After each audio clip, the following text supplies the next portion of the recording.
고린도후서 4장 7절에 나와 있는데요. 5절부터 읽을게요. 5절에서 10절 말씀.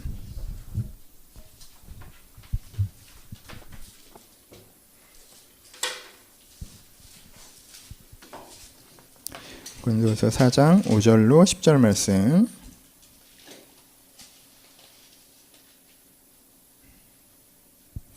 다 찾으셨으면 한 절씩 교독하겠습니다. 제가 5절 읽을게요. 우리는 우리를 전파하는 것이 아니라 오직 그리스도 예수의 주되신 것과 또 예수를 위하여 우리가 너희의 종된 것을 전파함이라.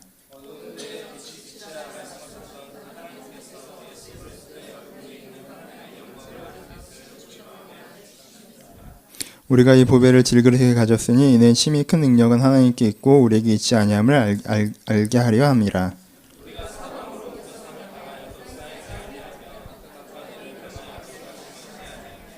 박해를 받아도 버림받지 아니하며 거꾸로 튀김을 당하여도 망하지 아니하고.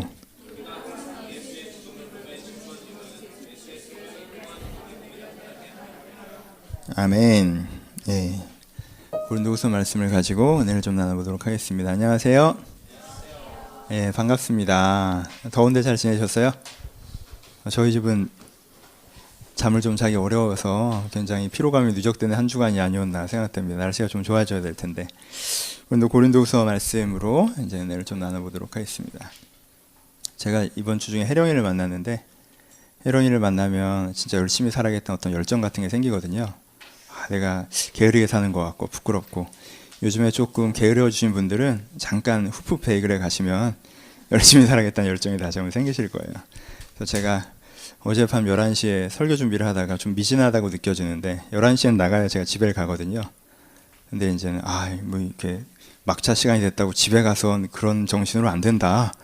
그래서 제가 지금 어제 교회에서 잤습니다. 그래서 지금 여기 온 지가 제가 24시간이 넘었는데 그래서 제가 2시간밖에 안 잤어요. 그래서 약간 오전에는 되게 그 열정으로 했는데 오후니까 살짝 좀 피곤하네요. 근데 이제 같이 피로감 중에서 말씀 나눴으면 좋겠고, 그런 건 있는 것 같아요. 확실히 요 얘기를 하려고 얘기를 꺼낸 건데, 밤에 있다 보니까 설교 준비가 약간 한두 시간이 더 필요했던 거지 저한테 8시간이 필요했던 게 아니잖아요. 근데 이제 교회에서 12시부터 자기도 좀 그렇고 해서 그러니까 기도를 하게 되잖아요. 좀 제가 개척하고 교회에서 자본 적이 처음인 것 같아요. 생각해보니까 왠지 개척하면 교회에서 좀 자고 그래야 되잖아. 뭐 기도하고 막 개척교회 목사가. 근데 좀 그런 타입이 아니라. 근데 어제 새벽에 여기서 그냥 자기도 모여서 이 앞에서 좀 기도를 좀 했는데 오늘 되게 은혜가 되더라고요. 그래서 이게 참 기도 양이 되게 중요하다는 생각을 잠깐 했어요. 뭐 양보단 마음이겠죠, 그렇죠? 그러니까 예배를 향해서 준비되는 마음, 예배에서 기대되는 마음, 그리고 소망하는 마음, 또 이게 그러니까 한 12시간 전이잖아요. 한 12시간, 10시간 정도 전에 요 자리에서 딱 하니까 되게 또 간절한 거야. 예배 가운데 좀 은혜가 임했으면 좋겠고, 또 뭐 여러분 기도다 그러는데 간절하더라고요. 그리고 또 예배를 접했을 때 저한테는 되게 좋았어요. 뭐 일부 예배 들으신 분은 특별한 차이는 못 느끼셨다고 얘기는 하는데 이제 뭐 좀 아까 기도 앞전에 했어야 되는 얘기지만 좀 마음을 나누고 싶어서 나눔을 먼저 시작을 했습니다. 예배에 대해서 여러분들이 이렇게 오셔서 예배를 그냥 갑자기 참석하시는 것보다는 조금 미리 기도하고 오시면 제일 좋겠지만 안 되면 조금 미리 오셔서 기도의 시간들은 충분히 기도하면서 준비하셨으면 좋겠고, 가능하시면 일요일 아침에는, 내가 토요일은 절대 안 바라고요. 일요일 아침에는 예배에 대해서 좀 기도하고 오실 수 있는 수준도 있으시니까 그럼 여러분들 예배가 더욱더 살아나지 않을까라는 생각이 듭니다. 목사가 잘해서 은혜를 줘야 되는데 자꾸 니들 보러 잘하라고 해서 미안해요. 난 나름대로 최선을 다하고 있어서 그래요. 그래서 오늘 말씀을 좀 나눠보도록 하겠습니다. 오늘 본문 좋으십니까? 오늘 본문 별로 안 좋아하는 류의 본문이죠. 우리가 싫어하는 류, 좀 부담스러운 류의 본문인 것 같아요. 이제 헌신에 대해서 얘기하는 본문들 있잖아요. 뭐 사방에 우겨쌈을 당하여도 쌓이지 않고, 거꾸로 튀김을 당하여도 쓰러지지 않고, 뭐 이렇게 얘기가 시작되면 우리는 일단 신앙생활하기 어려운 얘기를 하는구나 라는 생각이 좀 들잖아요. 왠지 바울이 또 이런 얘기를 하면 우리가 왠지 또 거꾸로 튀김을 당할 것 같고, 그렇죠? 쓰러짐을 당할 것 같고, 실패를 당할 것 같고. 그래서 신앙생활을 하면 왠지 거꾸로 튀김도 있고 실패도 있고 쓰러짐도 있지만 내가 견뎌야 되는 것처럼 느껴져서 좀 부담스럽게 다가오는 본문이기도 합니다. 이런 류의 본문들은 그래서 우리한테 좀 무겁습니다. 그렇죠? 부담이 되기도 하고요. 이런 류의 본문들을 읽다 보면 그런 생각이 들죠. 이제 교회에서 오늘도 헌신에 대한 얘기를 하는 건데, 헌신이라는 개념들을 할 때 원래 처음에 교회 다닐 땐 값없이 주신 은혜라고 하잖아요. 그래서 공짜로 이렇게 구원해 주셨다고 하다가 좀 지나면 그래도 하나님과 동행해야 되겠다라고 하다가 좀 지나면 주를 위해서 좀 살아야 되지 않겠냐고 하다가 갑자기 온몸을 너희가 주를 위해서 드려야 된다라고 하면 이게 공짜라고 나눠줘서 받았는데 나중에 이게 내가 신체 포기 계약서를 쓴 셈이 되는 거니까 헌신이라는 게 몸을 다 드리는 거잖아요. 그러니까 좀 부담스럽다라는 느낌으로 좀 더 많이 다가오는 것 같아요. 그래서 이 부분을 하면서 이게 하나님이 소중해서 너희들이 좀 뭔가 우리가 뭔가를 포기해도 좋습니다라는 얘기가 이렇게 기분 좋게 안 들린다라는 거죠. 그래서 좀 오해를 풀고 갔으면 좋겠다라는 생각을 먼저 합니다. 시작을 해봅시다. 우리가 이 구도, 우겨쌈을 당하여도 쌓이지 않고라는 구도는 꼭 신앙에서 있는 구도는 아니고요. 일단은 이건 좀 일반론적인 얘기입니다. 예를 들어 봅시다. 어떤 고등학생이 있다고 생각해 봅시다. 편안한 게 되게 중요한 고3이에요. 고3인데 편한 게 되게 중요해요. 그럼 어떻게 할까? 학교 가서도 주무시고 학원 가서도 주무시고 그리고 틈만 나면 친구들 만나고 오락하고 쉬고 놀고 이렇게 라이프 서클을 딱 잡고 가는 고3님이십니다. 이 고3은 어떤 일을 당해야 될까요? 내가 이렇게 고3 생활을 보낼 때 부모가 이 아이를 가만둘까요? 아니죠. 부모가 이야기를 쫄 겁니다. 그렇죠? 혼내고 뒤집고 뭐 어떻게 할 거예요. 그렇죠? 선생님이 얘를 가만둘까요? 가만두지 않을 거예요. 그렇죠? 깨우고 혼내고 왜 안 가냐고 얘기하고 다른 곳을 집어넣고 막 할 겁니다. 그렇죠? 그리고 사회가 어떻게 할까요? 고3인데 그 정도 성적밖에 안 나오고서 또 공격하겠죠. 그렇죠? 그리고 미래가 없다라고 또 얘를 억압할 겁니다. 어떻게 돼요? 얘는 그러니까 어떻게 돼요? 사방으로 우겨쌈을 당합니다. 하지만 얘는 쌓이지 않죠. 왜? 난 편한 게 제일 중요하고 그걸 얻었으니까. 그렇죠? 그러니까 이 패턴이에요. 이 구도입니다. 가끔 자매분들 중에 그런 경우들 겪죠. 이렇게 멀쩡한 애인데 연애하면 이제 약간 정신이 훅 가시는 분들이 있어요. 연애하면 꼭 친구들 사이에 욕먹는 케이스. 어때요? 연애가 너무 중요해요. 남자가 되게 중요해요. 여자가 되게. 그래서 그때가 되면 이걸 얻었기 때문에 나머지를 잊어버립니다. 그럼 친구들이 어떻게 해요? 날 욕하죠.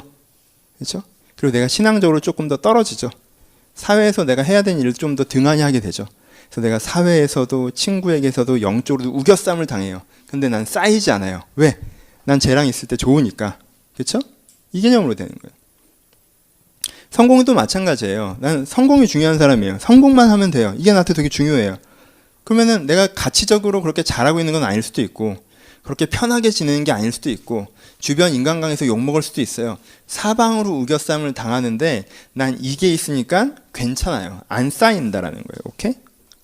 그러니까 이 얘기는 뭐에 대한 얘기냐?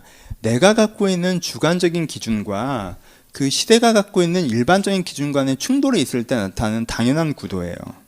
근데 바울 경우엔 뭐였어요? 바울 경우엔 그게 그냥 신앙이었던 거죠. 그렇죠? 저 사람들은 저게 되게 중요하다고 얘기해요. 너 이거 없으니까 큰일이지. 너 이거 없으니까 답답하겠다. 너 이거 없으면 안 되는 거 아니야? 라고 얘기해요. 근데 나는 그게 별로 중요하지 않아요. 난 그건 없어도 되고 난 이게 있으니까 됐어 라고 얘기하는 거예요. 바울은 자기가 특별히 어떤 재능과 능력이 있어서 고생스러워도 고생을 못 느끼는 체질이라고 얘기하는 게 아니라 여러분들도 고등학교 때 겪었고 여러분들도 때때로 연애할 때 겪었고 여러분들 때때로 사회생활 할 때 겪었던 것처럼 내게 더 중요한 게 생겼기 때문에 나에게 굉장히 중요한 게 생겼기 때문에 일반적으로 사람들이 중요하다고 생각하는 것들을 얘기해도 그에 대해서 그닥 나에게 크게 다가오지 않는 패턴을 내가 사방으로 우겨쌈을 당하여도 쌓이지 않고라고 얘기하는 부분들이에요. 그렇죠? 우리한테 그런 것들이 있습니다. 그러니까 바울은 단지 뭐라고 하는 거예요? 자기한테는 신앙이 그런 거라고 얘기하는 거예요. 누구나 내 자신의 인생을 살아가는 게 있어서 일반론적인 기준을 받아들인 게 아니라 무엇인가 특별히 저 중요한 게 있는 사람들은 이런 삶의 구조를 갖게 됩니다. 이렇게 설명을 해도 그래도 이 구도가 마음에 안 드시는 분들이 있어요. 그래도 우겨쌈을 당하는 건 싫은. 그래도 뭐 꼬꾸라지는 건 싫다. 목사가 괜히 지금 말로 논리로 나를 현혹하는 거지 분명히 결국은 예수 믿으면 힘든다는 얘기다 라는 얘기로 여러분들의 마음을 굳건히 지키고 계시는 분들을 위해서 한 가지 얘기를 더 해보자면, 예를 들어 봅시다. 이게 그래도 이 구도 자체가 마음에 안 드시는 분들이 있어요. 이게 신앙을 생활하면 특별히 힘들다는 얘기가 아니라 내 기준과 일반적인 기준이 틀리다는 얘기거든요. 근데 내 기준과 일반적인 기준이 틀려서 이 구도적인 문제가 생기는 것 자체를 부담스러워 하시는 분들은 어느 케이스냐 하면은, 예를 들어 봅시다. 이런 경우죠. 저는 여행을 되게 좋아해요. 좋아하기만 하지 다니진 않아요. 하지만 좋아해요. 근데 저 같은 사람이 유럽을 가고 싶다고 마음을 먹었어요. 전 유럽을 되게 가고 싶어요. 10년 전에 신혼여행 때하고 못 가봤거든요. 가고 싶어요. 또 여행을 되게 좋아해요. 원 집사님이 이번 주에 갔다 오셔서 조금 전에 저한테 요트 되게 좋다고 막 그러셨어요. 그러면은 또 막 가고 싶어요. 요트 되게 타고 싶어요. 막. 여행을 되게 좋아해요. 여행을 되게 좋아해서 제가 아내랑 10만 원씩 모으자는 얘기를 했어요. 아직까지 못 모아요. 먹고 살아야 되니까. 근데 조금만 나아지면 10만 원씩 모으자는 얘기를 했어요. 10만 원씩 모으면 1년에 100만 원을 모을 수가 있어요. 그럼 3년을 모으면요, 한 사람이 갈 수 있거든요. 6년을 모으면 2사람이 갈 수 있어요. 그래서 9년을 모으면 3사람이 갈 수 있을 것 같아요. 그러면은 제가 49세에 유럽을 다시 갈 수 있을지도 몰라요. 그렇죠? 근데 저는 그 생각을 하면서 올해부터 못 모으니까 50에 가겠네요. 그 생각을 하면서 모아볼 생각이에요. 근데 여행이 되게 중요한 사람은요, 모아서 900만이 모였다 쳐요. 그럼 어때요? 와, 드디어 모였다. 내가 진짜 이제 유럽을 갈 수 있겠구나 라고 신나겠죠. 그렇죠? 왜요? 이 사람한테는 뭐보다 뭐가 훨씬 중요하기 때문에. 900만 원보다 여행이 되게 중요하기 때문에. 그렇죠? 그럼 이런 사람한테는 선택하기가 굉장히 간단해지는 거죠. 그렇죠? 근데 반대로 돈을 모으는 게 되게 중요한 사람이 있어요. 여행 가는 건 별로 중요하지 않은 사람이 있어요. 그 사람이 알토란처럼 10만 원씩 꼬박꼬박 모아서 10년을 모아서 1000만 원을 모았어요. 근데 내 옆집 사는 이상한 애는 그거를요 2주에 쓰고 오는 거예요. 제정신이에요? 말도 안 되는 거죠. 왜 그걸 왜 2주에 쓰고 와? 10만 원, 1000만 원으로 놔두면 1000만 원이 1010만 원이 되고 1050만 원이 되고 1300만 원이 되고 1300만 원이 이렇게 굴러가는데 이게 괜찮아요? 그래서 딱 그런 사람은요, 여행 가는 사람은 되게 이상하게 생각해요. 돈을 함부로 쓴다. 이렇게 부자도 아니면서 뭐 저런 식으로 돈을 쓰라고 생각을 해요. 이건 문제가 없어요. 여행을 포기하고, 그러니까 여행 가는 거에 대해서는 우겨쌈을 당해도 돈 있는 걸로 우겨쌈을 당하지 않고, 그렇죠? 돈이 없는 걸로는 우겨쌈을 당해도 여행 가는 걸로 우겨쌈을 당하지 않는 사람은 문제가 없어요. 근데 누구한테 문제가 생겨요? 여행을 가자니 이게 900이 너무 비싸 이게. 내가 이 돈을 2주에 쓴다? 3주에 쓴다? 이건 좀 아닌 것 같아. 근데 안 가자니 내가 10년에 내가 유럽 한번 못 가보고 죽을 생각하면 내가 너무 불쌍해. 한번 가보고 싶어. 내가 가봐야 되는데. 근데 그걸 가자니? 좀 그래. 요 상태. 여러분들이 소비할 때요, 정말 갖고 싶은 거 돈 모아서 살 때는 신나요. 야, 드디어 이 돈이 모아서 이거 샀다. 와, 괜찮아요. 야, 그런 걸 왜 사? 돈 아깝게. 괜찮아요. 갖고 싶어. 근데 좀 비싸. 근데 갖고 싶어. 근데 좀 비싼 것 같아. 그것도 쓰면 안 될 것 같아. 근데 갖고 싶어. 이때가 어려운 거거든요. 그렇죠? 그리고요, 사람이 약간 30대를 넘어가면서 약간 이 느낌이 와요. 여러분, 이 10대는요, 저는 그랬던 것 같아요. 여러분 다른지 모르겠어요. 10대는 노는 게 되게 중요했어요. 저는 그날 신났으면 인생의 정점에 서는 기분이에요. 오늘 진짜 내가 이렇게 재밌게 논 날이 없어. 그러면 진짜 신난 정점이에요. 20대 초반까지 그랬던 것 같아요. 어제보다 더 이렇게 재밌는 게 있구나. 이렇게 신나는 게 있구나. 와, 이런 것도 있다. 막 이러면 인생이 그게 내가 정말 누릴 걸 다 누리고 최선을 다해서 살고 있고 인생을 제대로 살고 있는 것처럼 느꼈어요. 근데 좀 지나다 보니까 노는 게 답답하더라고요. 뭔가를 만들어내지 않고 계속 소비적인 삶을 산다는 게 굉장히 답답하더라고요. 그래서 인생 의미 있게 살아야 돼. 이거 확 오더라고요. 의미 있게 살아야 돼. 인생은 의미야. 응? 인생은 의미. 가치. 책 읽고 뭐 의미 있는 활동을 하려고 하고 뭔가 추구하고 막 이렇게 20대 중반, 30대 초반까지 막 그렇게 살아요. 근데 이제 결혼을 했더니 의미도 중요한데 사람이 좀 안정이 돼야 돼. 나는 누울 자리는 있고 의미고 밥은 먹고 의미고 애는 어딜 데리고 다닐 수 있고 의미지 이게 너무 그러면 힘들어. 그러니까 어느 정도 좀 안정은 돼야 된다라는 생각이 들어요. 그러다가 나이를 조금 더 먹으니까 어떻게 돼요? 사람이 노는 게 미친 듯이 재밌진 않아요. 근데 그래도 가끔 놀아줘야 돼 사람이. 안 그러면 너무 답답해.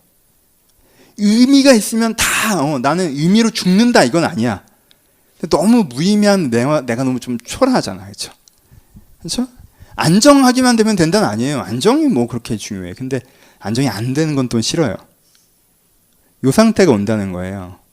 요 상태가 오면 어떤 생각이 드냐면요. 인생에서 조금 알만하다는 생각이 들어요. 근데 이게 문장만 딱 바꾸면 인생이 참 별거 없다라는 생각이 딱 드는 거예요. 그리고 인생이 별거 없다는 생각이 들잖아요. 그러면요, 이쪽 섹션을 포기해서 저쪽을 성취하려는 게 되게 귀찮아집니다. 뭔지 알겠죠? 안정이 상하면서까지 의미를 찾고 싶지 않고요. 그렇죠? 안정을 포기하면서까지 놀고 싶지 않고요. 안정하자고 안 놀고 싶지도 않고요. 이 상태가 가요. 그렇죠? 이 상태가 딱 찾아오는 게 되는 부분인데, 내 심리적인 상태가 이 상태일 때, 그러니까 특별히 뭔가 더 중요한 게 없는 상태가 될 때 성경에서 말하는 이 구도가 되게 부담스러워집니다. 그렇죠? 이보배를 질그릇에 담았으니까 부담스러워지는 거예요.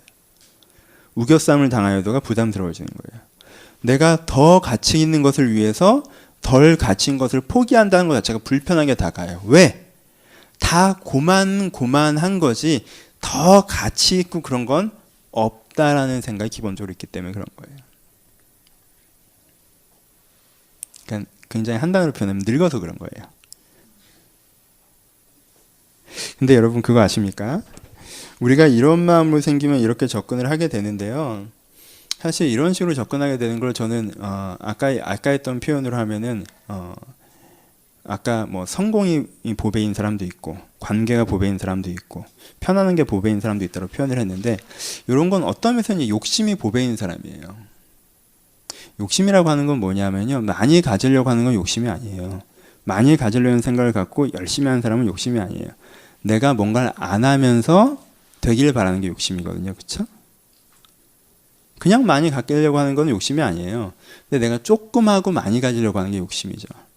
그러니까 내가 편안하기도 하고 의미 있기도 하고 안정적이기도 하고 재밌기도 해야 되는데, 그걸 위해서 뭔가 다른 걸 포기하고 싶지 않은 마인드, 그러니까 이 사람한테 보배는 거예요.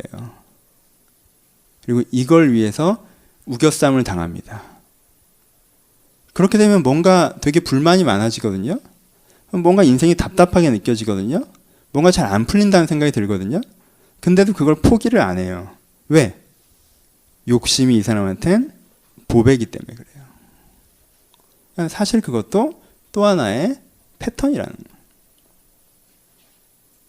바울이 설명하고 있는 건 좀 오해들을 푸는 얘기를 두 가지를 간단하게 객담처럼 얘기를 했고요.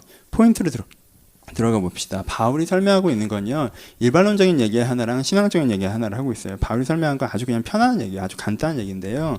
한 문장으로 표현하는 건요, 불편한 것이 없는 인생이 빛나는 인생이 아니라 소중한 것이 있는 인생이 빛나는 인생이라는 얘기가 바울이 하고 있는 일반론적인 첫 번째 문장입니다. 여러분, 불편한 것이 없는 것이 빛나는 인생이 아니라요, 소중한 것을 갖고 있는 사람이 빛나는 인생을 갖고 있는 거예요. 그렇지 않아요? 여러분, 엄마, 모성, CF적인 장면을 생각해 보세요. 어떤 사람이 되게 빛나는가? 어떤 사람이 되게 빛나요? 사랑하는 아이가 있는 엄마, 되게 빛나요. 그렇죠? 이 아이를 위해서 목숨도 걸 수 있고, 이 아이를 위해서 내 인생을 쓸 수 있고, 이 아이를 위해서 내가 젊을 때 화려하고 뭐 되게 멋있고 이렇게 이쁘고 이런 거 아니라 그런 것들을 다 좀 내려놓고 수수하게 머리를 질끈 묶고 쌩얼로 앉아 있는데 그 아이를 되게 사랑스러운 눈으로 바라보고 있는 이 엄마, 그러니까 빛난다는 거예요. 그렇죠? 아이를 바라보는 엄마, 소중한 걸 갖고 있는 사람이 얼굴에 빛이 납니다. 두 번째, 결혼을 하려는 연인들도 얼굴에 빛이 나요. 그렇죠? 소중한 걸 갖고 있는 거죠. 마음에 뭔가 품은 거예요. 새로운 가정에 대한 소망이 있어요. 그러면요, 그래서 여자분들, 남자분들은 왜 안 그런지 모르겠지만 여자분들이 결혼하기 전에 가장 이쁘다고 하는 거예요. 빛이 나요, 얼굴에. 그렇죠? 뭔가 새로운 인생에 대한, 새로운 소망에 대한 그것들이 마음에 품어지는 거죠. 그렇죠? 여러분들, 꿈을 갖고 일하는 직장 얼굴에서는 빛이 납니다. 내가 지금 이 하는 일을 가지고 내가 올라가고 싶은 자리가 있고 해내고자 하는 일이 있고, 그것 통해서 내 인생의 미래로 연결되는 통로라고 내가 지금 이 일을 바라보고 있는 사람들은요, 그 일을 할 때 얼굴에서 빛이 나요. 열정이 있고요, 뜨겁고요, 그 사람이 빛납니다. 그렇죠? 내가 이루고자 하는 것이 있어서 배우는 사람 얼굴에도 빛이 나요. 그리고요, 얘가 이루어질 것을 믿고 누군가를 가르치는 교사의 얼굴에서 빛이 납니다. 그렇죠? 그리고요, 꿈꾸는 세상에 있어서 운동하는 사회활동가, 그 NGO이건 정치가이건 사회운동가이건, 꿈꾸는 세상에 있어서 그 꿈꾸는 세상이 이루어질 것이라는 걸 믿고 그것들을 해나가는 사람들 얼굴에도 빛이 납니다. 중환이가 좀 나가볼래요? 뭔지 모르겠네. 얼굴에도 빛이 납니다. 그렇죠? 그러니까 각 사람의 얼굴에서 빛나는 포인트들이 있어요. 자기가 갖고 있는. 자기 마음에 무엇인가? 저를 보세요, 그냥. 예. 자기 마음에 뭔가 담고 있고요. 그 담고 있는 것들을 통해서 그 사람이 빛난다는 거예요. 아무것도 마음에 없는 사람들이 더 빛나는 게 아니라 무엇인가 마음에 품고 갖고 있는 사람의 얼굴이 더 빛납니다. 그리고요, 그걸 갖고 있는 사람들은요, 그것 때문에 일정 부분 포기하는 것들을 감내해야 합니다. 그렇죠? 여러분, 결혼을 한다는 게 얼마나 많은 걸 포기하는 거예요. 그렇잖아요, 태경아. 남자친구 오늘 안 왔죠? 결혼한다는 게 수많은 남자들을 포기하는 거잖아요. 그렇죠? 그리고 내가 가사노동을 짊어지는 거예요. 뭐 굉장히 많은 경제적인 것들에 대해서 내가 생각해야 되는 거고, 이 사람은 내가 평생 책임져야 되는 부분이 있고, 물론 그 사람이 너를 책임지는 거라고 생각하기도 하지만, 그렇죠? 굉장히 짊어져야 되는 부분들이 있어요. 근데 그걸 어떻게 하는 거예요? 감내하죠. 결혼하면서 내가 놔두고 가는 저 수많은 남자들은 어떤 이런 여자가 어디 있어? 그렇지 않잖아요. 그런 남자가 어디 있어요? 농담 삼아 하는 거지 그런 사람은 없어요. 진짜 그런 사람 때문에 그 사람은 잘못된 결혼을 하는 거죠. 포기하고 있는 것들이 안 보여요. 자기가 담고 있는 것들이 보이죠. 그렇죠? 아이가 엄마가 그냥 농담처럼 야 젊은 좋겠다. 넌 싱글이어서 지금도 이렇게 이쁘게 하고 다니고 정말 이렇게 돌아다니고 되게 좋겠다. 부럽다라고 얘기해요. 엄마들이. 그래서 그 엄마들 중에 그럼 자기 아이가 내 인생에 차라리 삭제돼 버리고 저로 돌아가고 싶다는 엄마가 있는 것 같아? 내가 얘를 미쳤지 뭐 이런 엄마가 있어요? 없어요. 없어요. 그렇죠? 자기가 버린 것에 대해서 그냥 그렇게 얘기하기도 하지만요, 자기가 버린 것보다 자기가 얻은 것이 훨씬 더 크게 보인다는 거예요. 이게 빛나는 사람들의 특징이에요. 자기 인생에 소중한 게 있어요. 그 소중한 걸 마음에 담고 있습니다. 그 마음에 담기 위해서 무엇인가를 포기했어요. 하지만 자기가 포기하는 것들을 그렇게 크게 보지 않습니다. 왜요? 내가 담고 있는 게 크게 보이기 때문에 그러는 거죠. 사람은요, 이럴 때 그 인생이 빛납니다. 마음에 특별히 중요한 게 없는 사람. 그래서 다 중요해진 사람. 마음에 특별히 중요한 게 없는 사람은요, 되게 시니컬하거든요. 근데요, 되게 다 중요시해요. 스케줄 하나, 먹는 거 하나, 조그만 거 하나, 큰 거, 이런 거 뭐 다 되게 스트레스 받아요. 뭐 하나 놓치려고 하잖아요. 뭐 하나 포기하려고 하잖아요. 왜? 아무것도 중요하지 않기 때문에 모든 게 중요해져 버린 거예요. 여러분, 마음에 아무것도 특별한 게 담겨 있지 않는 사람은요, 사는 게 별거 없구나는 생각을 해요. 그러면요, 인생이 별거 아니라는 생각을 합니다. 그럼요, 내가 별거 아니라고 느껴져요. 마음에 소중한 걸 아무것도 담지 못하고 사는 사람들의 특징은요, 결국엔 그것들을 통해서 내가 단지 빛나지 않는 것이 아니라 내 안에 소중한 것, 인생에 소중한 것이 없기 때문에 내가 소중하지 않게 느껴진다는 거예요. 내 인생이 어둡고 생기 없는 이유 중에 하나는요, 생기 없는 이유 중에 하나는 품고 있는 소중한 것이 없기 때문이기도 합니다. 여러분, 한 사람이 목숨을 걸 만큼 사랑하는 사람도 없고, 인생을 걸어서 이루고 싶은 일도 없고, 이게 정말 맞다는 생각이 지키고 싶은 신념도 없고, 그리고 내가 꿈꾸는 세상에서 그것을 이루고자 하는 꿈도 없을 때, 그 사람이 얼마나 인생이 가볍습니까? 그렇죠? 인생이라는 게 목숨을 걸 만큼 사랑하는 사람들과, 내가 목숨을 걸어도, 내가 인생을 걸어도 지켜야 되는 가치와, 내가 삶을 걸어서 이루고 싶은 무엇인가가 있을 때 그 인생이 빛나는 것이고, 그 인생이 무거운 것이지, 그 인생에 별거가 있는 것이지, 인생에 아무것도 담겨있지 않아서, 그래서 무엇을 위해서 무엇인가 쓸 생각이 없고 다 비슷비슷하게 중요하기 때문에 무엇 하나 포기할 마음이 없어서 난 아무 것에도 우겨싸망을 당하지를 바라지 않는다고 얘기하는 사람의 인생이 기본적으로 건강하다고 보기엔 어렵다는 것입니다. 그렇죠? 여러분들 이것에 집중하셨으면 좋겠어요. 여러분, 아주 전형적인 얘기 아닙니까? 이것은 신앙을 떠나서도 일반론적인 얘기를 먼저 이해하셔야 됩니다. 여러분, 마음에 무엇인가 담고 살아가는 사람들의 인생이 아름답습니다. 마음의 보배를, 마음에 내가 생각하는 게 보석이라고 하는 걸 내 마음에 품고 살아가는 사람의 인생이 빛납니다. 그리고요, 사람이 꼭 원하는 게 있으면요, 꼭 필요한 게 있으면요, 내 인생에 중요한 게 있으면요, 중간에 과정이 힘들어도 하는 게 상식입니다. 그렇죠? 이게 두 번에 우리가 바울이 얘기하는 상식적인 문장입니다. 신앙을 하면 우리를 고생시키려고 하는구나. 여러분들 고생시키려고 공부시키는 거 아니에요. 여러분들 고생시키려고 회사 보내는 거 아니에요. 여러분들 고생시키려고 사업시키는 거 아니잖아요. 그렇죠? 여러분 고생시키려고 결혼시키는 거 아니에요. 하지만 여러분 결혼하면 고생이 없습니까? 회사 가면 고생이 없습니까? 공부하면 고생이 없습니까? 아니죠. 과정은 있잖아요. 지난주에 저희 아이랑 전쟁기념관을 갔었는데, 가서 이제 최무선 얘기가 우연히 나왔어요. 최무선을 위인전으로 본 적이 있나 봐요. 요즘에 계속 최무선 자기 아는 지식을 자랑하기 위해서 최무선에 대해서 얘기합니다.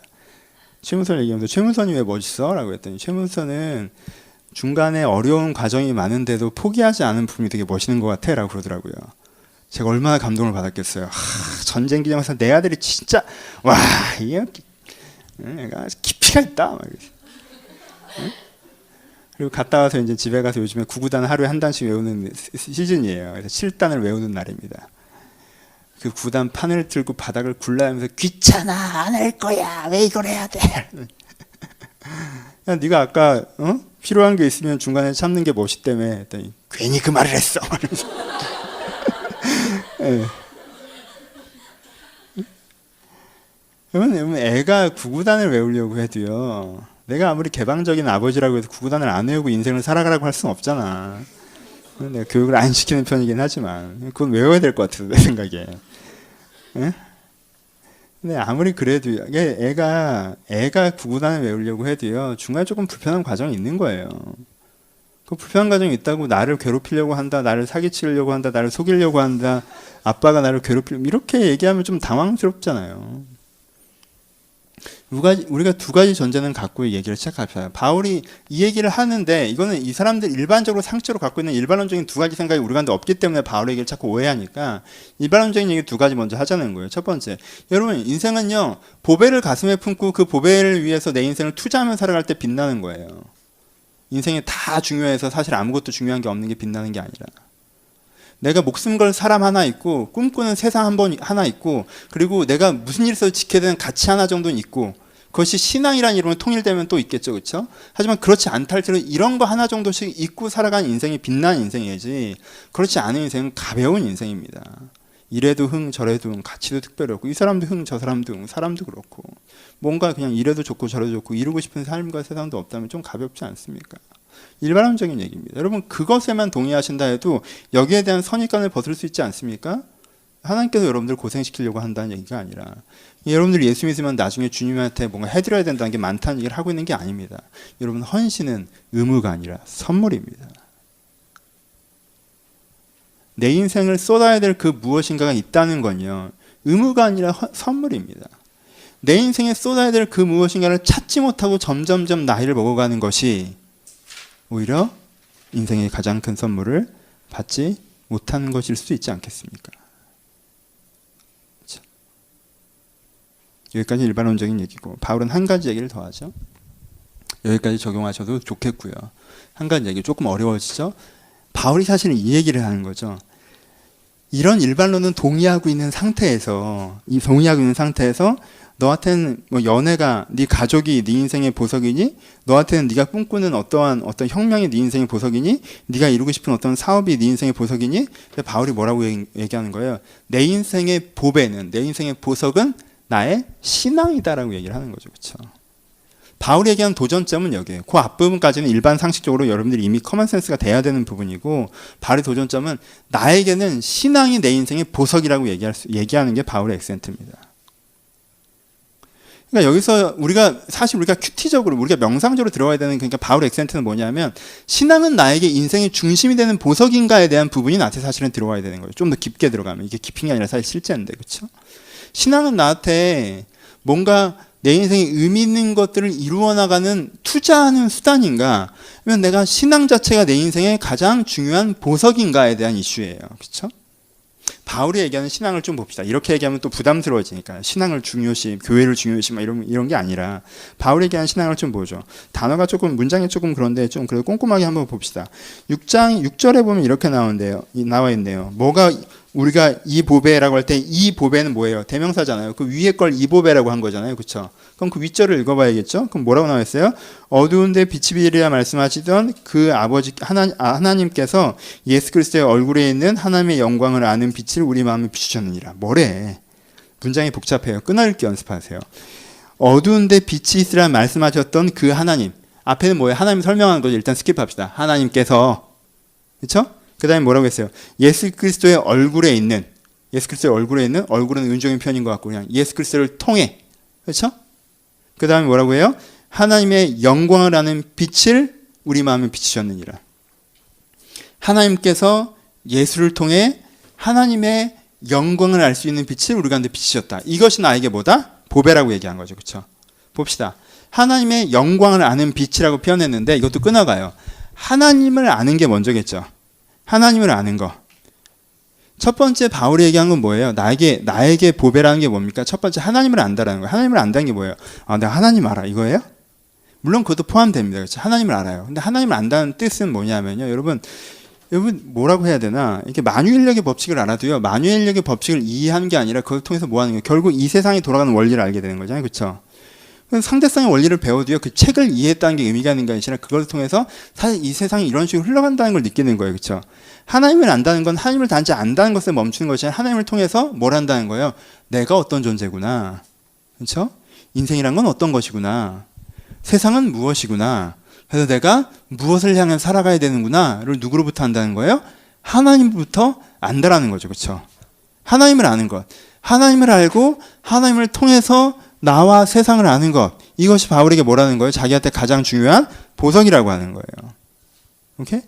한 걸음 더 나가서 하나님의 영광을 아는.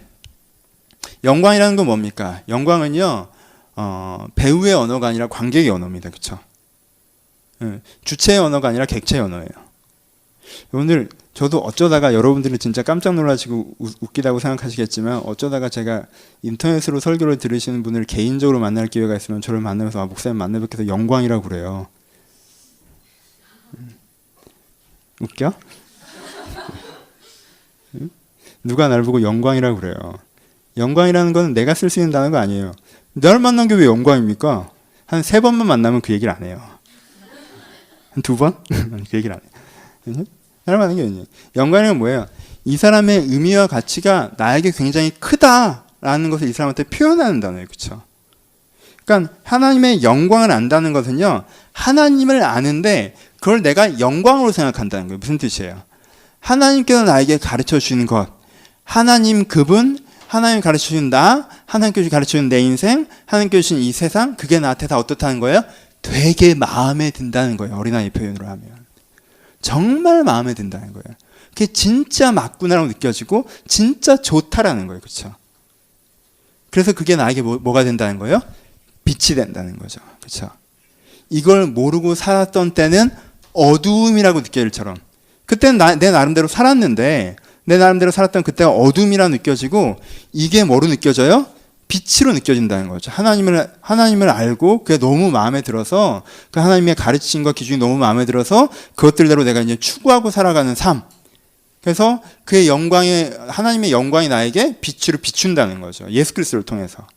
예수 그리스도를 통해서 좀 다른 얘기죠. 하나님의 사람을 믿음으로. 이건 좀 더 복잡해지는 얘기. 그렇죠? 이게 나한테 바울이 뭐라고 하는 게 이게 나한테 이 보배라고 하는 거죠. 물론 여기서 한두 가지 얘기를 더 해요. 이 보배를 가졌으니 얘기하기 그 앞절에는 그래서 세상의 주인이 하나님이신 것을 알고 또 우리가 너희를 종처럼 섬기는 것을 아는 것이라는 얘기를 표현을 하는데 내가 이런 빛된 방향성을 알았어요. 그래서 나만 아니라 세상도 그걸 알길 바라는 바울의 사명. 그렇죠? 세상도 이걸 좀 알았으면 좋겠다. 그리고 세상이 이걸 아는데 세상에 종된 거. 내가 어떤 역할이든지 하리라. 라고 하는 게 바울한테 굉장히 중요한 뭐가 된다는 거예요? 보배가 된다는 거예요. 아까 그 고등학생 얘기랑 연결시켜 봅시다. 그러니까 바울 입장에서는 어때요? 바울 입장에선 이걸 하려고 하면요. 스케줄이 되게 빠듯해요. 여기저기 돌아다니면서 힘들어요. 가끔 사고도 생겨요. 뭐 매맞을 일도 생기고 감옥 갈 일도 좀 생겨요. 그리고 사람들이 나를 자꾸 무시하고 비판하고 비난해요. 사람들이 나를 오해하고 비판하고 비판해요. 사람들한테 좋은 평가를 못 받을 때가 많고요. 스케줄상 타이트하고요. 사고가 터질 때도 있어요. 그렇죠?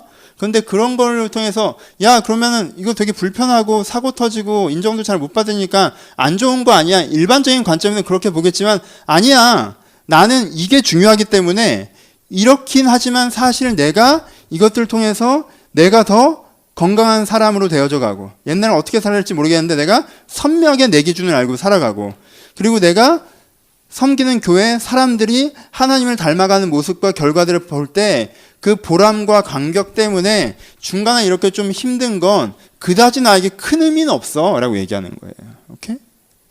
이 보배를 질그릇에 가졌으니 우겨쌈을 당하여도 쌓이지 않고가 되는 거죠.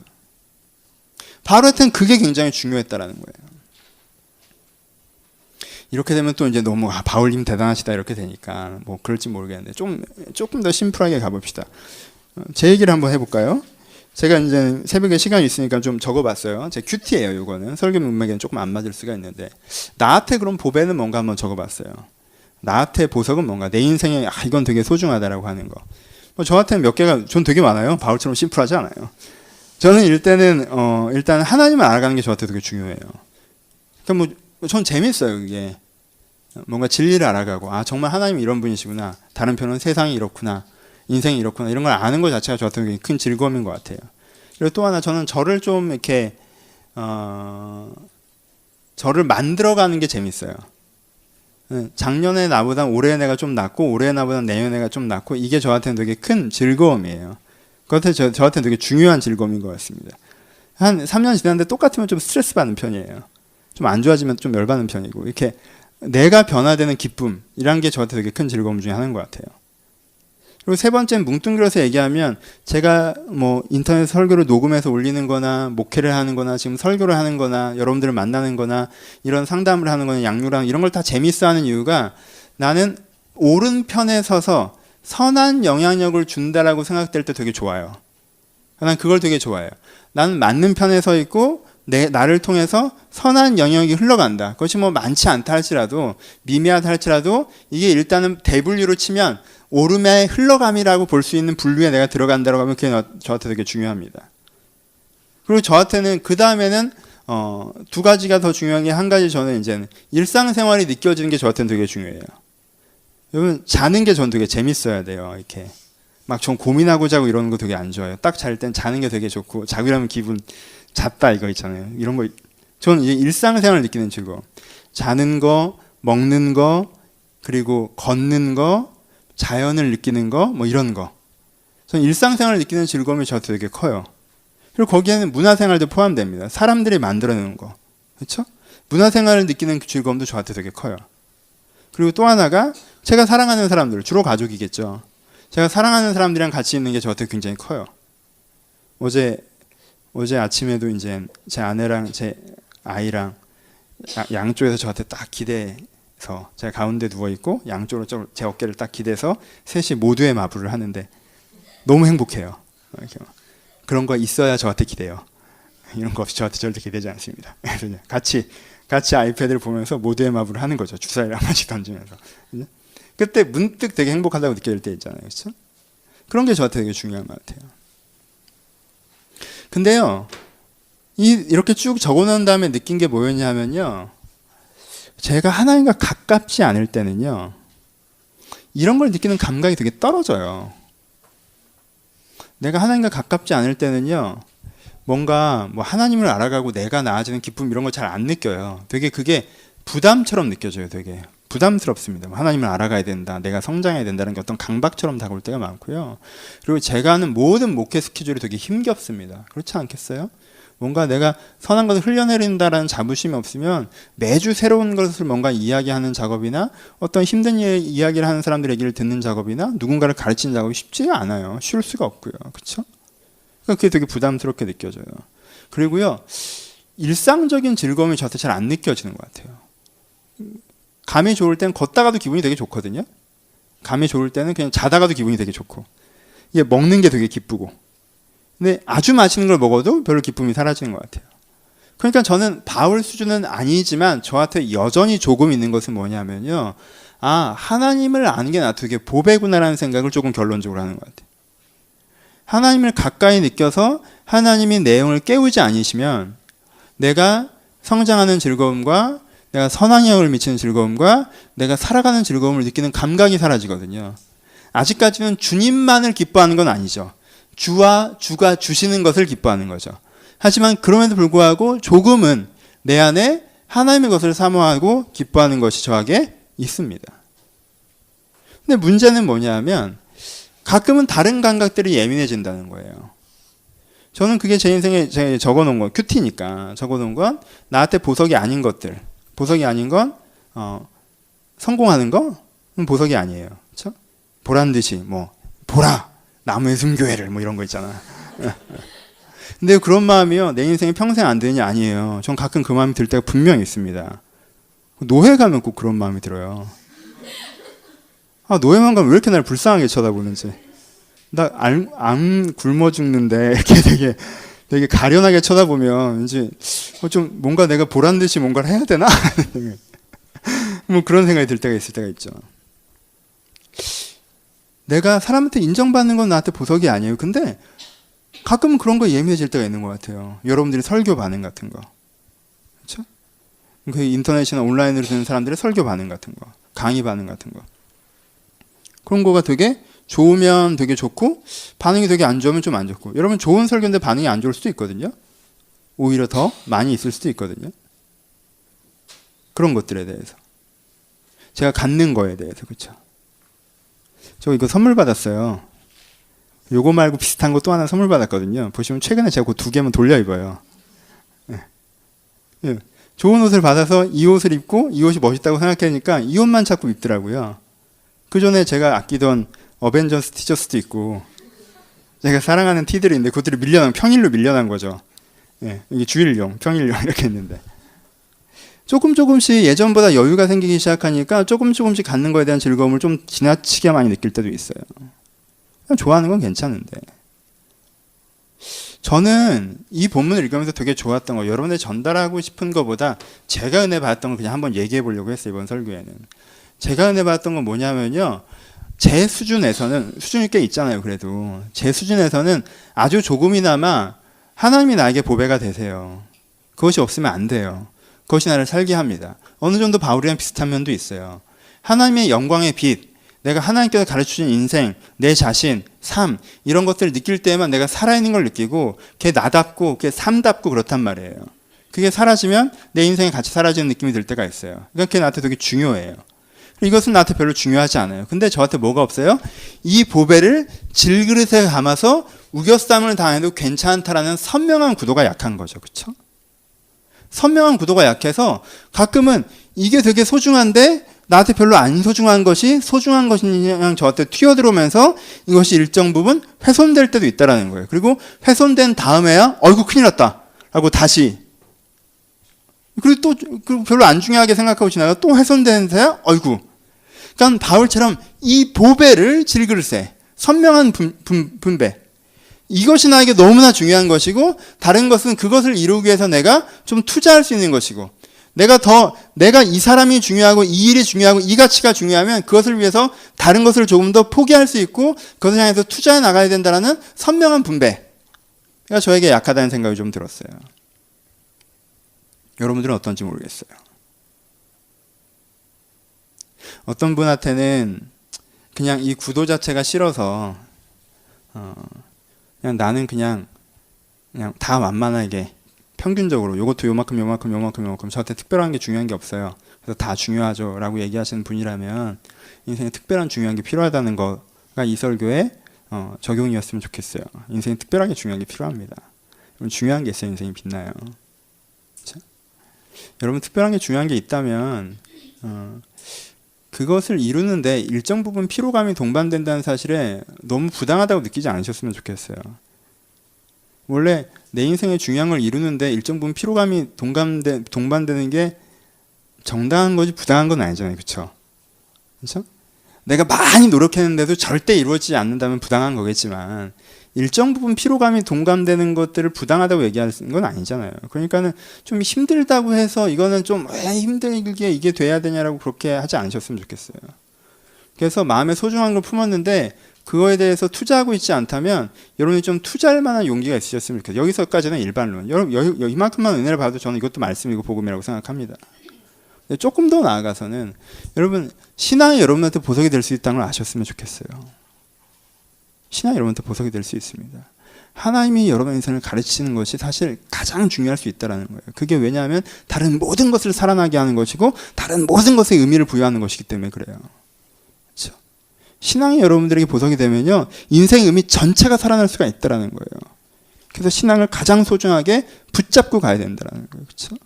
여기까지 가시면 좋겠고, 조금 더 가신다면 내 인생에 그 소중함이 있는데 내가 행여나 그것을 소홀히 여기고 있었다면 오늘 좀 결단하시는 게 필요한 거죠. 내가 이게 집중하겠다. 내가 내가 그것을 좀 더 집중하겠다. 이것을 지켜내겠다. 내게 소중한 것인데 내가 무슨 가장 값진 결혼 반지 같은 것을 그냥 싱크대에 돌리고 선반위에 놔두고 그냥 아무데나 놨구나. 잊어버리고 찾고 이 과정을 반복하고 있는데 이러다가 진짜 잊어버릴지도 모르는데 그럼 안 되겠구나. 내가 어디에 둔지 선명한 자리를 두고 가장 중요한 것을 그걸 갖다 놔야겠다라는 결단이 여러분들 필요하실지도 모르겠습니다. 그리고 저보다 수준이 더 높으신 분들은 그 수준에 맞게 하나님을 더 깊이 아는 것과 여러분들의 무엇인가를 포기해내는 것들 가운데 적용들도 있으시겠죠. 그 흐름 가운데 여러분들이 들어가셔서 내게 필요한 영적인 집중력을 다시 한번 가시는 시간이 되었으면 좋겠어요. 말씀을 마치겠습니다. 결론은 서너 가지를 제가 적어놨네요. 첫 번째는 이렇게 적어놨습니다. 헌신은 의무가 아니라 선물이다. 이 얘기를 제일 하고 싶었던 것 같아요. 여러분 이 본문을 읽고 제가 안타까운 건 그거예요. 이 본문을 읽고 부러우셔야 됩니다. 전 부러워요. 부럽지 않습니까? 이보벨을 질그새 가졌으니 멋있지 않아요? 와, 사람이 이렇게 빛나는 거 하나를 갖고 있어야 되는데 신앙이라는 게 이렇게 빛나는 거여야 되는데 나는 왜 이렇게 신앙이 이보벨을 질그새 가졌으니라고 얘기할 만큼 그렇게 깊게 신앙을 모르는 것 같다. 내 인생은 때때로 빛나는 한 가지를 갖고 거기에 인생을 투자하는 그런 삶의 구조가 아니라 완만하게 낭비되고 있는 건 아닌가. 바울은 이보벨을 질그새 가져서 내가 사방을 우겨쌈을 당해도 우겨싸지 않는다고 얘기하니까 얼마나 부럽습니까? 여러분 헌신은 의무가 아니라 선물입니다. 내가 인생을 쓸 그 무엇을 찾아낸다고 하는 것은요 단연코 선물입니다. 그것들을 기억하셨으면 좋겠습니다. 몇 가지 문장들을 적어놨어요. 헌신이 당위가 되지 않게 하십시오. 여러분 헌신하십시오. 주가 여러분들을 고치지 않으셨습니까? 여러분 그러지 마세요. 그건 아닙니다. 여러분 당위가 되는 헌신은요 율법주의보다 무섭습니다. 얼마나 무서운 얘기예요. 율법주의는 그래도 몇 개 지키라고 정해놔놨지. 근데 헌신이 당위가 되면요, 헌신이 율법이 되면요, 이거는요 사람을요 갉아먹을 수가 있어요. 모든 걸 드려야 되잖아요. 그때부터 어려워집니다. 헌신은 100% 자발입니다. 헌신은 선물로 내가 내 인생을 쓰고 싶은 그것을 발견하는 것이지 누군가 내 인생을 억압하는 채로 사용할 수 있는 것이 아닙니다. 세 번째, 과정에 집중하지 마십시오. 과정이 불편한 게 너무 집중하지 마세요. 과정이 불편한 게 여러분 집중하지 마세요. 여러분들은 그걸 못 가졌기 때문에 과정만 많이 보여요. 그렇죠? 원래 결혼 안 했을 때 결혼해서 이렇게 약간 못 꾸미고 못 놀고 못 돌아다니고 이러면요 아 힘들겠다 이런 생각을 많이 해요. 싱글들이. 여러분 걔들 안 힘들어요. 걔들 그건 힘들다고 얘기하고 부럽다고 얘기해요. 근데 걔들 안 힘들어요. 왜요? 그거 없이 생긴 게 있는 거예요. 남편이 있고 아이가 있고 안정감이 있고 뭔가 있는 거예요. 그렇죠? 있는 거예요. 너 그렇게 힘들게 일하니? 너 사업 시작했는데 너무 힘들겠다. 얘 뭐 24시간 동안 18시간 일하네. 진짜 힘들겠다. 걔 안 힘들어요. 걔 안 힘들어요. 걔가 가진 게 안 보이고 내가 없어지는 것만 보이니까 자꾸 힘들다고 보이는 거예요. 과정을 보는 습관을 버리세요. 목적을 보는 습관을 가지십시오. 내가 그걸 아직 안 가졌기 때문에 그 과정을 투자해야 되는 것만 크게 보일 거예요. 하지만요, 목적을 보는 습관을 가지십시오. 내가 무엇을 얻고자 이 과정이 필요한지를 보셔야 그 과정을 감내할 수 있지 않겠습니까? 세 번째, 네 번째, 인생이 별거 없다는 생각을 제발 버리십시오. 여러분 세상을 둘러보세요. 별거 없이 사는 사람들이 전부입니까? 아니죠. 그럼 여러분들이 할 수 있는 최대치는 어딘 줄 알아요? 내 인생은 별거 없다가 최대치인 거예요. 내 인생이 별거 없다고 인생이 별거 없다고 얘기하지 마세요. 제 인생 별거 없지 않아요. 여기 있는 앉아있는 사람들 많은 사람들 인생이 별거 없지 않습니다. 세상에 사는 많은 사람들 인생이 별거 없는 인생을 살지 않았고요. 별거 있는 인생을 살았고요. 빛난 인생을 살아가는 사람들이 많이 있습니다. 그러니까 여러분들이 내 인생이 별거 없다 느낄 때는 그렇게 생각하셔야 돼요. 내 인생이 빛나는 걸 내가 빨리 찾아야겠구나. 내가 놓치고 있구나. 내가 잊어버리고 있었구나라고 생각하셔야지 마치 진리를 깨달은 양, 인생에 대해서 뭔가 이해를 얻은 양, 인생은 별거 없다고 얘기하지 마세요. 내 인생이 지금 별거 없는 거예요. 그래서 하나님 앞에서 빛나는 걸 찾아가셔야 됩니다. 오히려 그 별거 없다고 느껴지는 것이 심령의 가난함이 되어서 내가 더욱더 주를 앙망함으로 가야 되는 것이지 무엇인가 깨달은 것으로 가서는 안 됩니다. 그렇죠? 그리고 마지막, 그러면 신앙은 의외로 여러분들의 인생에 보배가 될 수 있는 것입니다. 제가 이제까지 한 일반론적인 얘기는 다 동의가 되지만 그 빛나는 것이 사람이고 일이고 어떤 가치이고 어떤 꿈이신 분들에게 권면합니다. 여러분, 여러분들이 지금 그 빛나는 것 때문에 인생을 달려가고 있기 때문에 이 말이 잘 이해가 되십니까? 그럴 수 있습니다. 아주 좋다고 생각해요. 계속 그것을 지키십시오.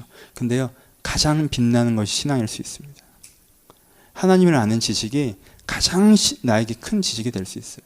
하나님을 알아서 그 하나님이 내 인생을 바꿔나가시는 그것이 내 인생에 가장 빛나는 것이고, 그래서 내가 하나님의 세상을 만들어가는 그것이 내 인생에 가장 빛나는 것이기 때문에 그것 때문에 다른 어떤 것도 괜찮아질 때 이 사람이 정말 세상이 감당치 못하는 사람이 됩니다. 그렇지 않겠습니까? 이런 것들 여러분 마음에 품으셨으면 좋겠습니다. 의무가 아니라 선물로서의 헌신.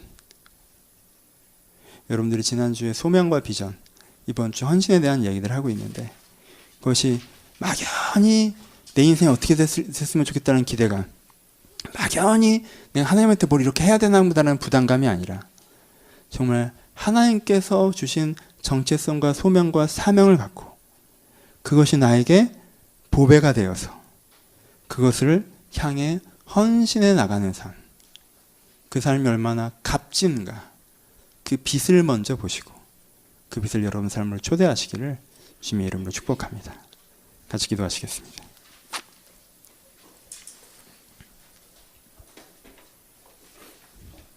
한번 생각해 보세요. 여러분 인생에서 뭐가 제일 중요합니까? 내가 지금 생각하기에 내 인생에서 이건 내가 되게 중요하다, 이걸 위해서 다른 것들도 쓰고 있다 라고 하는 것들은 무엇이 있습니까? 여러분들이 돌아보기에 여러분 인생 언제 제일 빛났습니까? 여러분, 심지어 사람이요, 어려운 일을 당해서 어떻게든 이 문제를 해결하는 게 그 마음의 제일 중심이 됐을 때가 제일 빛나기도 한다는 거 아세요? 그냥 만만하게 사는 사람보다요, 함정에 빠져서 거기서 어떻게든 헤어나오려고 하는 사람이 훨씬 더 빛날 때가 있습니다. 사람은요, 무엇인가 소중한 걸 마음에 품고 있을 때가 가장 빛납니다. 빛나는 삶을 살아갑시다.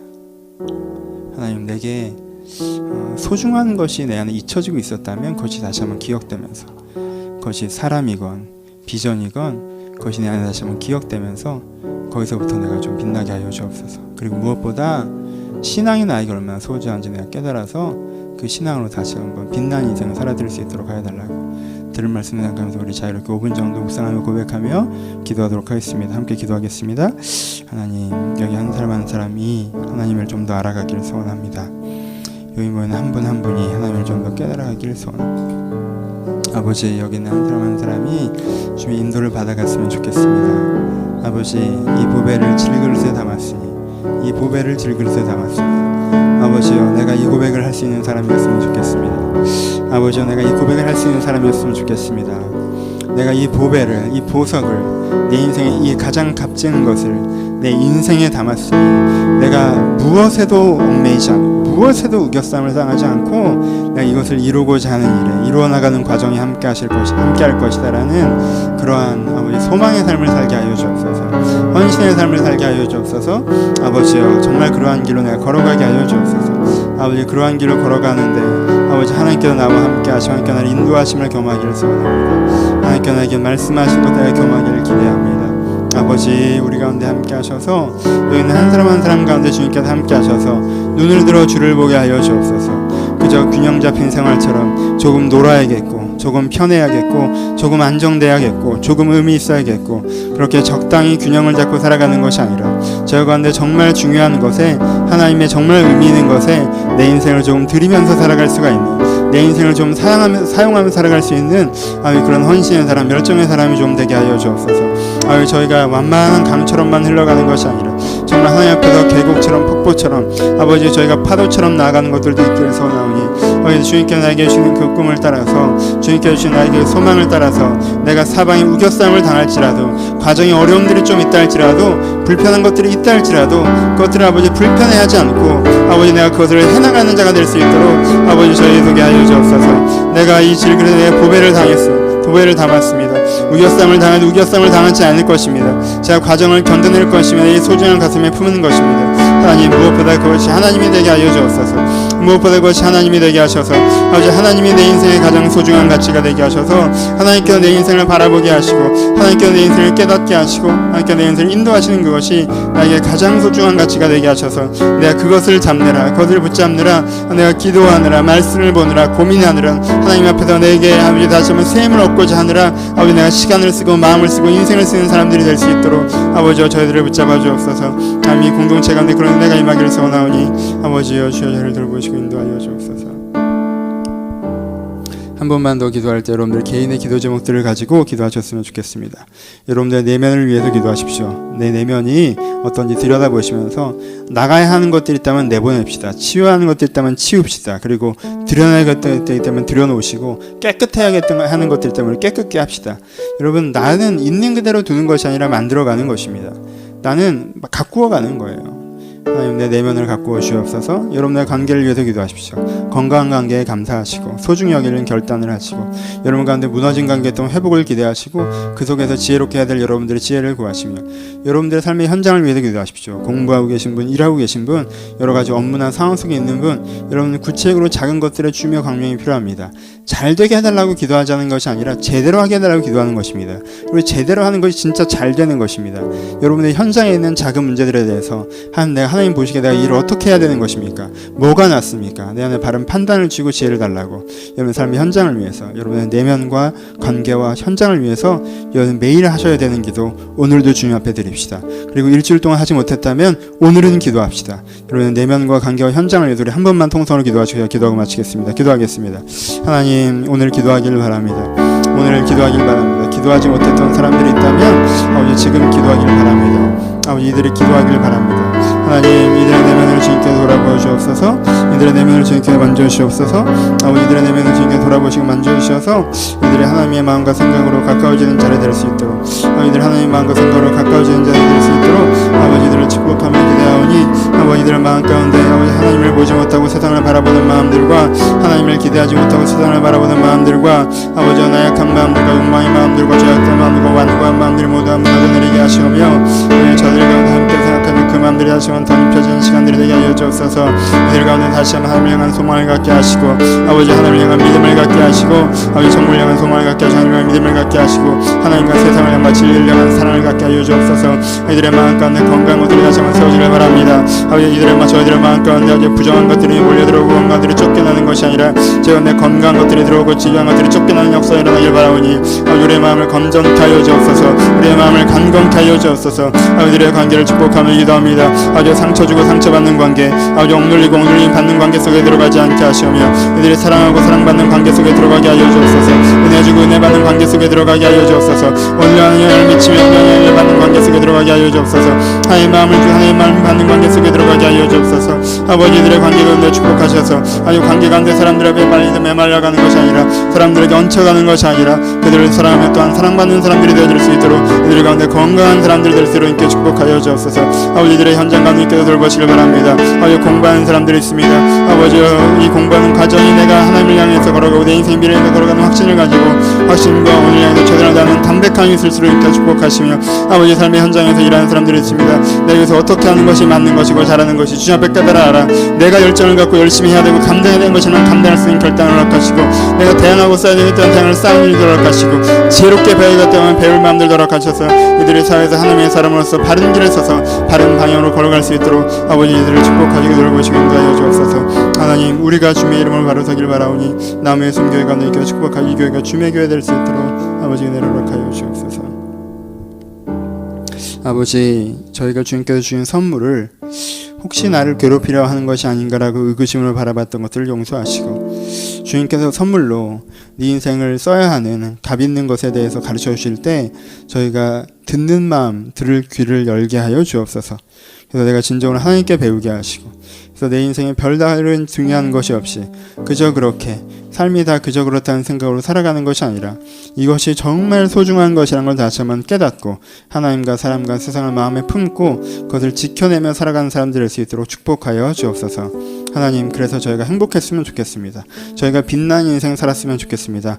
아버지, 무료하고 어쩔 수 없이 살아간다고 하는 인생에 대한 고백이 아니라 하나님께서 허락하시는 그 꿈을 향해서 빛나게 살아갈 수 있도록 각 사람의 인생을 주님께서 인도하여 주옵소서. 이제는 우리 주 예수 그리스도의 은혜와 하나님 아버지의 사랑하심과 성령의 교통하심이 지금도 주님 앞에 나와 주님의 손을 붙잡고 함께 걸어가기를 소원하는 모든 심령 가운데 이제부터 영원토록 함께 있을지어다. 아멘.